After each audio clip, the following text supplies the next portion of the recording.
안녕하세요, 선생님. 저는 서울에 살고 있는 60대 단독가구입니다.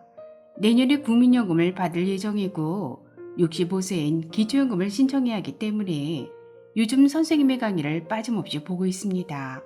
그런데 궁금한 것이 있어요. 국민연금과 기초연금에 대한 연금 개혁은 도대체 언제 최종 결정되는 건가요? 이번에도 또 흐지부지 되는 건 아닌지 참 답답하네요.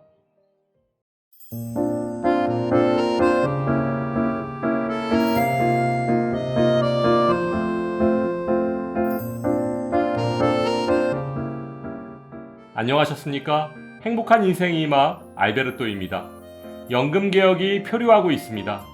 국회가 정부안을 토대로 개혁안을 만들어야 하지만 좀처럼 진도가 나지 않고 있는데요.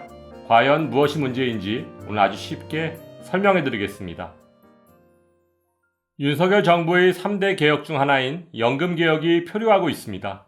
지난 10월 보건복지부가 맹탕 개혁안을 내놓을 때부터 예상된 일이었지만 국민연금 보험료율 인상과 소득 대체율 조정, 그리고 기초연금 지급 대상 등 정부 여당과 야당의 의견 차이로 인해 좀처럼 진도가 나지 않고 있는 것인데요. 빠르면 11월에 구성할 것으로 예상되었던 연금특위 공론화위원회는 누가 참여하느냐를 놓고 대립하고 있는 상황입니다.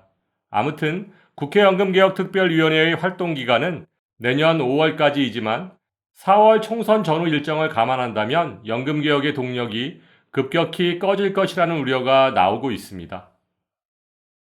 연금개혁을 위해 출범을 서둘러야 할 공론화위원회의 임무는 지난 10월 정부가 국회에 제출한 개혁안과 지난 11월 자문위원회에서 제출한 개혁안을 수렴하기 위한 절차이며 공론화위원회의 논의 결과를 토대로 국회 연금개혁특별위원회에서 최종 개혁안을 결정하게 되어 있지만 현재 공론화위원회의 절차와 구성을 놓고 여야는 또 엇갈린 목소리를 내고 있습니다. 정부와 국민의힘은 100명 규모의 의제 숙제단을 거쳐 이를 기초로 500명 규모의 시민대표단의 의견을 수렴하는 2단계 방식을 주장하고 있지만 민주당은 가급적 일정과 방식을 한 번으로 압축해서 이른 시일 안에 권고안을 도출하는 것이 바람직하다는 입장입니다. 사실 연금개혁의 공론화는 주호영 연금개혁특별위원회 위원장이 지난 2월 일찌감치 언급한 사안입니다. 다양한 이해관계를 지닌 500명의 시민이 참여하는 공론조사를 통해 연금개혁을 완수하겠다는 발언이었는데요.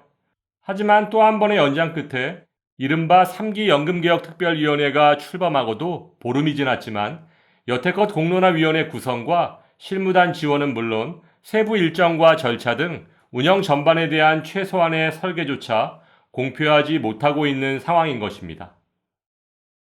사실 연금개혁 공론화는 외국에서도 그 사례를 찾아보기 힘든 데다가 국내 연금 역사에서도 초유의 일이라서 준비 과정에 어려움이 있는 건 이해할 수 있지만 작년부터 1년 이상 준비할 시간이 있었고 연금개혁 이슈의 블랙홀로 작용할 내년 4월 총선 시간표가 매우 빠르게 다가오고 있는 마당에 더는 늦출 수 없는 상황이라는 건 정부나 국회 모두가 너무나 잘 알고 있는 상황 아닌가요? 공론화위원회가 진행되더라도 국민의 관심과 함께 이루어져야 그나마 효과를 얻을 수 있을 텐데 늦을수록 총선 전국과 맞물려 협의조차 제대로 이루어지겠냐는 우려가 나오고 있는 상황입니다. 사실 연금개혁 표류의 가장 큰 책임이 국정을 책임지고 있는 윤석열 정부와 여당인 국민의힘에 있다는 것은 자명한 일입니다. 어르신들께서는 조금 덜 받더라도 기초연금 전체 지급을 원하는 분들이 더 많지만 정부 여당에서는 연금 재정의 건전성만을 주장하며 선택적 복지, 약자 복지만을 주장하고 있으니 참 답답할 따름인데요. 공무원연금과 국민연금의 부족분을 때우려고 연간 10조 원을 쏟아붓고 있는 상황을 고려한다면 왜 유독 기초연금 예산만 그리 박하게 책정하는지 이해할 수 없는 것이 사실입니다. 그렇다면 지난 정부를 이끌었던 야당인 더불어민주당은 연금개혁에 대한 아무런 책임이 없다고 할 수 있을까요? 물론 연금개혁은 윤석열 정부의 국정과제이긴 하지만 더는 방치할 수 없는 대한민국의 시대적 과제이기 때문에 민주당 또한 연금개혁의 책임에서 자유로울 수는 없는 것입니다. 또한 엄밀히 따지자면 지난 민주당 정부가 연금개혁에 실패함으로써 윤석열 정부에 넘어온 사안이기 때문입니다.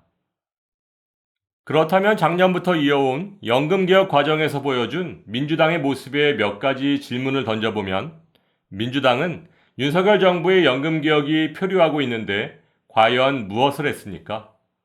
과반 의석을 차지하고 있는 제1야당으로서 연금개혁을 주도할 수 있었음에도 민주당의 태도는 과연 책임정당의 모습이었습니까? 국민연금개혁특별위원회 소속 의원들이 몇 마디 의견을 제시한 것 이외에 어떤 적극적인 대응을 했는지 그 책임을 묻지 않을 수 없습니다. 무엇보다도 연금개혁을 당론으로 제시한 적도 없고 당내 어떤 기구에서도 진지하게 논의해 대안을 제시한 적도 없습니다.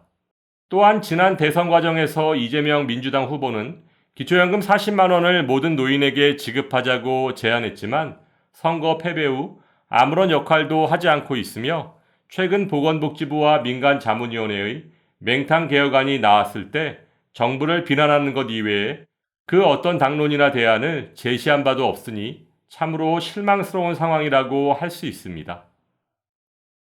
지금까지 정부와 민주당의 연금개혁에 대한 문제점에 대해 설명드렸는데요. 그렇다면 기초연금과 국민연금에 대한 연금개혁은 어떻게 진행되고 있는 걸까요? 먼저 정부 여당은 국민연금과 기초연금 등 연금 전반의 구조개혁과 모수개혁을 동시에 진행해야 한다고 주장하고 있는 반면 야당인 민주당은 보험료율과 소득대체율 개혁을 우선 진행해야 된다고 주장하고 있습니다. 그 이유를 살펴보면 정부 여당은 내년 총선에 민감한 사항인 연금개혁을 구조개혁과 연금개혁 동시 추진을 핑계로 최대한 총선 이후로 미루려는 것이고 야당인 민주당은 더 내고 더 늦게 받고 받는 돈은 똑같은 국민연금 반감이 큰 모수개혁을 최대한 빨리 진행함으로써 총선 전에 정치적 이슈로 끌어들여 선거에 유리한 고지를 선점하려고 하는 것입니다. 이처럼 현재 윤석열 정부의 연금개혁이 표류하고 있는 것은 결국 내년 4월 총선 때문이고 선거를 앞둔 정치권의 모든 관심은 진정한 연금개혁이 아닌 어르신들의 표에만 집중되어 있다고 볼 수 있습니다. 아니, 지금처럼 정부는 무책임하게 발을 빼고 국회는 매일 싸우고만 있다면 내년 총선 이후라고 해서 연금개혁이 뭐 달라지는 게 있을까요? 정말 실망스럽네요.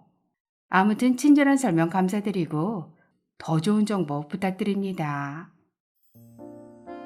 오늘 말씀드린 것처럼 결국 연금개혁은 지지율과 선거에 민감할 수밖에 없는 문제이지만 연금개혁의 골든타임이 지나고 있습니다. 정치권이 이제 정신을 좀 차리고 어르신들을 위한 최선의 결과를 도출해 주길 바라며 오늘도 알베르토가 어르신들의 행복한 인생 2막을 응원하겠습니다. 행복한 하루 되세요.